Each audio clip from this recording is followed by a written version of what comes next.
Pak, contoh ya, kita masukkan premi tradisional saat ini 450.000 untuk preminya Bapak per bulan.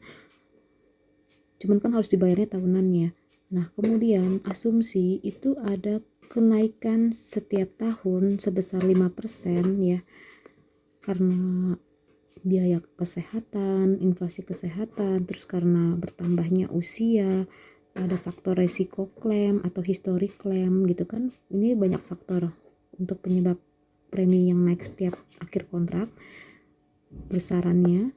Kemudian kita taruh 20 tahun ya. Kita hitung di tahun ke-20 itu premi yang dibayarkan itu adalah sebesar 1.193.983. Ini asumsi ini 5%. Nah, kelemahannya untuk tradisional karena kontrak itu jika ada resiko klaim yang besar, ada kemungkinan pada saat mau perpanjang kontrak itu tidak bisa perpanjang gitu kan, karena ada histori kan setiap tahun itu pasti polis itu direview pada saat perpanjangan, seperti pengajuan baru gitu kan, direview untuk histori klaimnya seperti itu.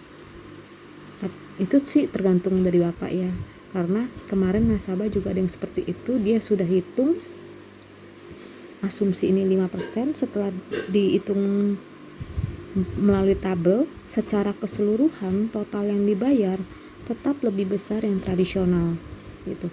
Kenapa? Ya karena dia emang murah awal tapi makin lama makin meningkat seperti itu. Dan kita bisa lihat dari tabel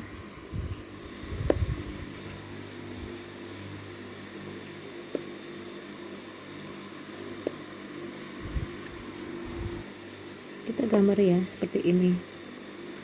Ini usia ya kan, ini biaya asuransi, ini adalah premi unit link. Ini lebih tenang kalau aku bilang, kalau unit link untuk jangka panjangnya, ini premi tradisional. Jadi seperti ini dia gambarannya, usianya bertambah gitu kan. Ini biaya asuransi pasti juga meningkat setiap tahun. Nah, di unit link kenapa ini ada nilai tunai kan?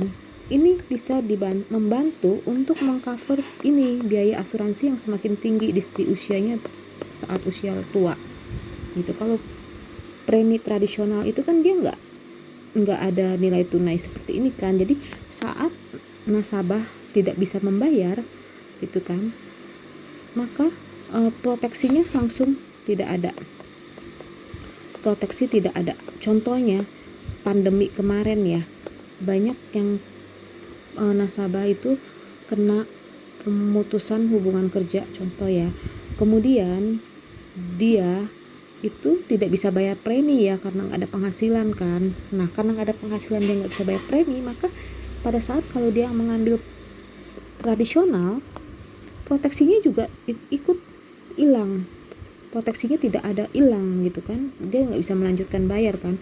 Contoh seperti BPJS aja, BPJS 1 bulan nunggak atau 2 bulan gitu nunggak, tidak bayar, pada saat mau pakai dia harus melunasi 2 bulan ini yang tertunggak gitu kan.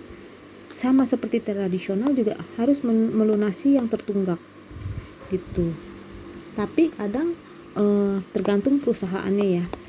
Kalau yang unit link pada saat pandemi tidak bisa bayar, dia tenang karena dia bisa dibantu dengan nilai tunai yang sudah terbentuk gitu. Proteksinya tetap ada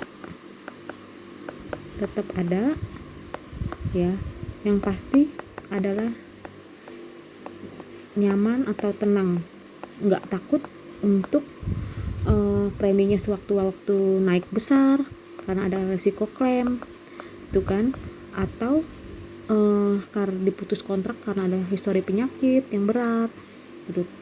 Kalau untuk unit link udah tenang gitu, walaupun ada histori klaim tidak mempengaruhi premi.